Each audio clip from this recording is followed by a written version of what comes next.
Let's talk about it, guys. Where are the Diablo 4 players? This was a question that someone had, and I want to go ahead and address it, talking about where are the Diablo 4 players going and what's going on with the game.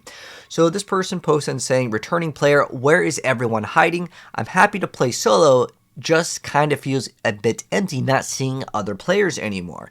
Obviously, when action RPGs go along for a season, you get less and less players because they've already completed the content. This is something very common in more action RPGs. It's just not something that's specifically in Diablo. But if we look at Diablo's player base in terms of like where the players are going, we can see we had a big boost over here in April, but then it kind of starts to die off. And this is a theme that's very common. You'll see like there's like a big wave and then it'll dip down. And this happens too with other video games. Where you look at Path of Exile 2, you can see a big jump over here with this new update, and then it kind of goes and dies off. This is very common with action RPGs in particular because, well, you get a new season, there's a new boss, there's maybe some new powers, you defeat the thing, and then that's kind of it. Like, same thing with Last Epoch. Big spike, and then it kind of drops off. And that doesn't mean that the game is dead or it is dying in a sense, even though you could argue it is dying because we're getting less players. The players have basically completed the content and they're waiting for the new content so they can come back, conquer it, and then that's it. They wait for the next season. That's kind of the life cycle with a lot of action RPGs. There used to be a test where Path of Exile would just constantly release updates, like weekly, bi-weekly. They would release these updates, and they found it actually in their benefit to wait for a while and release a big patch. That way everyone kind of comes back and jumps on versus kind of just updating slowly. That was something that was on GDC, which is something that was pretty important if anyone follows like, video game design. But basically what it comes down to is they get better numbers when they release big patches versus just constantly drip feeding content, if that makes any sense. So, another thing I want to mention is the new season for Diablo 9 is actually starting pretty soon, which is actually set, at least right now, to be on July 1st, because that's where the previous Battle Pass ends, and so the new season's coming out. And usually when there's a new season coming out, people are like, I'll just wait till next season, is kind of the mindset also. But on top of that, Path of Exile 1 just released Secrets of the Atlas, which is the brand new expansion and new league with the mercenaries. So that just came out, and this post was literally last night, and so a lot of people left other games. It could be Last Epoch, could be Path of Exile 2, to go play Path of Exile 1, because this is kind of the new hot thing for the next, couple of weeks. And this is, again, very normal for action RPGs. But another thing to mention is it depends on the difficulty that you are playing at. If you're playing on a lower difficulty, there's just simply not going to be a bunch of players because the player has already gotten to the point where their character is powerful and can do Torment 3 and 4 content. I would really suggest pretty much doing T4 only, as that's kind of the area that has the most players in general. But on top of that, someone actually mentioned this as well, is that the new PoE League has actually started, and it's 100% normal to not see a bunch of players. Because I remember in the very beginning of the game, I actually had to solo a world boss because a lot of people weren't at that Torment difficulty. So sometimes you're actually progressing too fast, but at this point, you might be progressing too slow. So hopefully that kind of makes sense, because at this point, if you're not on the hardest difficulty, there's simply just not as many players around. And sometimes you are too fast, therefore there's no one at your level yet, but pretty much everyone's doing the harder content. Another thing to mention is that there's a huge difference between Eternal and the Seasonal, because over here, they mentioned over here that they were on Eternal because they said, I understand most people would be playing on a harder difficulty or playing seasonal characters. So if you are playing on the Eternal realm, there are still players that do play there, but again, most people that are interested in playing Diablo are more likely playing on the seasons. If you guys don't know what seasons are, because the point of this video is to kind of explain this to newer players. I think for veterans, if you're just watching this video, hey, shout out to you for sticking around. But a lot of people understand that when there's a new season, it's hype, it's really popular, and then it kind of dies down for all action RPGs for the most part. But when you go to the Eternal realm, that doesn't have the new content, and so people may not know that you have to click seasonal and make a brand new character, and you do have to start off at level 1. And I really want to let people know that it is way more worth it to play in these seasons if you want to engage in trade, play with your friends. Most people play in the seasons because that's where the new content is. Some content does go over to the Eternal Realm, like more than likely those Nightmare Dungeon Escalations, which is the new mechanic that we're getting next season, in Season 9. That will probably stick around. However, the powers, these kind of shift every single season. But if you want the most amount of players, you do want to go ahead and engage in Seasons, because that's where the brand new content is. Otherwise, you're going to be objectively weaker in the Eternal Realm in Diablo 4. In other games like Path of Exile, there's like really old items that like you can't get anymore, or you can't craft because like they just nerfed it. You will be more powerful in Eternal, but in Diablo, I don't think that there is anything. The one exception is in Diablo 3, there was like pants with attack speed. There's a lot of weird things that you like can't get anymore. There's like boots with sockets in Diablo 3, which you can't actually socket your boots, but there are very special items in Diablo 3 that if you own them, they're still tradable, and on top of that, they are actually better in some areas. But you're going to be way more powerful in Seasons.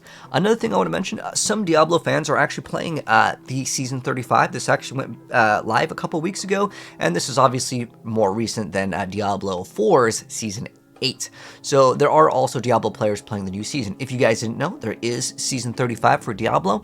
And another thing I wanted to mention, because I had a couple people come into my live stream asking about this, asking why I'm not playing it. Diablo 3's in a maintenance mode. It does get new seasons, but there's no new content in this season, as in they are recycling old content and doing basically rotations of the powers. Diablo 3 is still honestly an excellent game. I still think that it is a lot smoother in terms of the experience than Diablo 4. So if you guys haven't played Diablo 3 in a while, it's really not a bad idea to go ahead and hop in, play for like a week, because it's pretty fast in Diablo 3 to kind of max out a character, and you can have some fun, and you can absolutely blast in Diablo 3 with all classes.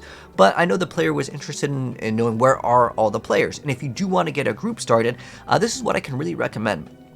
If you want to try to find some new friends to maybe play Diablo with, or a great community, the Sanctuary Diablo 4 Discord community is excellent. I'll go ahead and show you guys a screenshot, but I'm sure a lot of you guys already have Discord, but this is probably one of the best areas. There are older people specifically in Facebook groups. This is actually kind of a weird thing that some people may not know. There are a lot of like older like gamers out there that like they're a little bit slower in terms of like blasting, so to speak, right? But if you want maybe a chill experience with people that aren't like go, go, go, go, go, Facebook groups are probably going to be an area to consider, but I'm going to honestly recommend Sanctuary for most people. And I just took this screenshot literally a few minutes ago, right before recording this video, so like I'm obviously in the Sanctuary Discord as well. It's a great area to go ahead, buy, sell, and trade items for gold, but in addition to that, there are also people that are just friendly, helping out, giving away items. Most people are playing what's called softcore and seasonal, but if you are playing, check the correct channel. But there's a great group finder over here, which is, so let me explain this first, which is kind of like the little lingo here.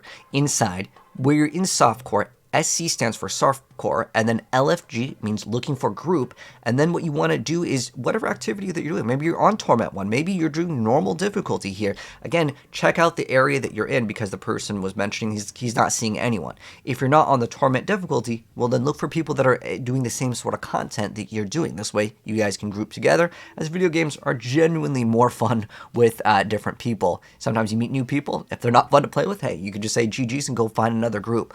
But the thing that you usually want to do is these LFG Layer Exalted. This is going to be the Uber bosses. And you can see there's people over here where it says LF2M, which is looking for 2 more. Free carry. They're doing free runs for like these mythic boss runs. Now, sometimes you will have to bring your own materials. Sometimes people are looking for someone else to carry, which means that they can pay for the materials, as in they just want someone else to kill the boss for them, and then they will give you the materials. So whether you have materials or don't have materials, you could just try to look for other players to play with, regardless of what kind of content that you want to do. Maybe you want to do something completely different. Maybe you want to do PvP. Maybe you want to show off your outfits. I know that was a popular thing in Fortnite, where like they weren't getting updates for the game, so they started doing fashion shows. Hey, if you want to do whatever, look for the different players in this category, and you might be able to find maybe a certain niche. But I also want to mention that Season 9 is actually coming out very soon. So if you're like, well, I kind of want to wait for the next season, and you want to maybe still play an Eternal, you could still try to farm certain items or get certain items that are required for the next upcoming top tier builds. Whether you want to play the brand new Hydra or the brand new Thorns, Spiritborn, you can lock in right now and try to get those items if you're an Eternal player, and that way you'll be ready to go once the new season drops, which should be in about 2 weeks. That's very, very soon, right? Another thing I wanted to mention is there's a pretty substantial update that is kind of like a hint of what we're getting in the future. There's like a survey that went around. I'll link that video also in case you guys want to check that out. I was talking about the new expansion, other set items that may be coming to the game, this new crafting system, and a tower boss run. So there's a lot of cool things to look forward to in the game. So if you're like, I kind of want to wait for the next season, kind of like a lot of people, this is totally normal. Again, people are just kind of waiting to see content, so you just kind of watch and consume content until the new content actually comes out. This way you guys can prepare yourself for the next upcoming season. I'll leave those 2 videos that are Diablo related down below, but if you do want to engage in the brand new Path of Exile update, like someone was mentioning previously, is that there is a new update that a lot of people are playing, the new PoE League. If you're interested in playing that, I just dropped my beginner's guide for the game. I'll also link that down below. It's a really fun game to mess around with. And the thing with Path of Exile, if you guys didn't know, because I have people ask this, because there's newer players all the time. That's the whole point of this video, because the player was like, where is everyone? Everyone pretty much knows that, you know, this is the area that players are kind of moving towards until we're getting the new stuff. So if you are new to Path of Exile, that video will be really good, because Path of Exile is actually a free game. So it doesn't cost anything, because I've had people ask, is Path of Exile worth buying? You do not have to buy Path of Exile 1. The new expansion that came out is 100% free. There's no DLC. You don't have to purchase the expansion pack, because I had someone ask, how do I buy the DLC? Path of Exile 1 is 100% free to play, but you can buy extra storage and different like currency stash tabs. So the game isn't necessarily pay to win. There is kind of a gray area with being able to have what's called a premium stash tab, which lets you list an item. It's only $1.50 in terms of real money, and it's fine. You could buy that and you're pretty much good to go. Basically, you get a couple stash tabs for like 10 bucks and you're able to play the game pretty efficiently in Path of Exile. But again, Path of Exile is 100% free. You do not need to pay for the brand new expansion, Secrets of the Atlas or Mercenaries League. These are all free. I know, because there's always newer players who are like, oh, the new Vessel of Hatred you got to buy. You don't have to buy the base game of Path of Exile. You do not need to buy the expansion either, just so we're clear on that. But anyways, hopefully this video helped you guys out and also kind of gave you guys the insight if you are a brand new player to action RPGs, because some people, Diablo 4, this is their first game, and maybe they just picked it up. And so this way you guys know that the game isn't completely dead or dying, essentially. They all kind of die, so to speak, as the season progresses. But once the new season's out, everyone comes back, we play it, and we have it last for a week or two. And depending on the skill level and how fast people progress, they may stick around longer. But anyways, that's going to wrap up the video. If you guys enjoyed it, drop a like on it. If you're new here, subscribe, turn that bell if you guys would like to see more. And I'll catch you guys in the next video. And check out the pinned. There's a bunch of other videos for you guys. Anyways, peace out.